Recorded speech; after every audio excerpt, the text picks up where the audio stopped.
Hi, good morning. ഇന്ന് നല്ല മൂടൽമഞ്ഞൊക്കെയാണ് കേട്ടോ. ഇനി കണ്ടില്ല. അപ്പോൾ ഇന്നലെ ഞാൻ ഞെട്ടിപ്പോയി. 500 സബ്സ്ക്രൈബേഴ്സൊക്കെ ആയിട്ട് കേട്ടോ. ഇപ്പോൾ എല്ലാവർക്കും താങ്ക്സ്. പിന്നെ അവിടെ ടെമ്പറേച്ചർ സാധാരണത്തെ പോലെ നല്ല കുറവാണ്. ഇപ്പോൾ രാവിലെ ഒരു 9 മണിയാവാനായി, 8:45 എൻ്റെ പിന്നിലൊക്കെ കണ്ടോ മൂടൽമഞ്ഞ്. അപ്പുറം കാണിച്ചു തരാം. വിസിബിലിറ്റി ഒന്നുമില്ല, നല്ല രസമാണ് കാണാൻ. ഇതാണ് ഇവിടുത്തെ അവസ്ഥ കേട്ടോ. സൂര്യനൊന്ന് വന്ന് ഒന്ന് പോയി. എന്താ വെച്ചാലേ തുണിയൊന്നും ഉണങ്ങില്ല ഇവിടെ. നമ്മളെവിടെ കൊണ്ടിട്ടാലും തുണി ഉണങ്ങില്ല. പിന്നെ വെയിൽ വരാത്തതുകൊണ്ട് ഒരു അടുപ്പിച്ചൊരു 3 ദിവസമൊക്കെ ഇപ്പോൾ തുണിയൊന്നും തിരുമ്മിടാൻ വയ്യാത്ത അവസ്ഥയാണ് കേട്ടോ. അപ്പോൾ വലിയ കുഴപ്പമൊന്നുമില്ല. ഇന്നലെ ഞാനൊന്ന് ചെറിയ വെയിൽ വന്നപ്പോൾ തുണിയൊക്കെ ഇട്ടു. അപ്പോൾ നല്ല തണുപ്പാണ്. ഹീറ്ററൊക്കെ ഇട്ടിട്ടാണ് ഇരിക്കുക. ഇന്നലെ കുറച്ച് വെയിലുണ്ടായതുകൊണ്ട് ഇന്നലെ കുറച്ച് തണുപ്പിനൊരു കുറവുണ്ടായിരുന്നു.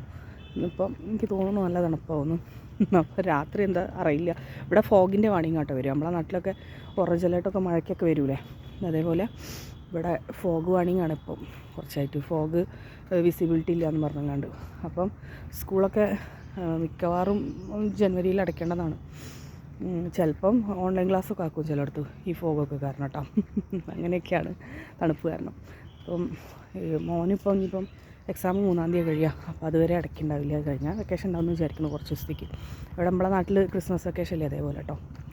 രാവിലെ പിന്നെ പ്രത്യേകിച്ച് വേറെ വിശേഷമൊന്നുമില്ല. അപ്പോൾ എല്ലാവർക്കും ഒന്നും കൂടി താങ്ക്സ്. പിന്നെ have a nice day. By.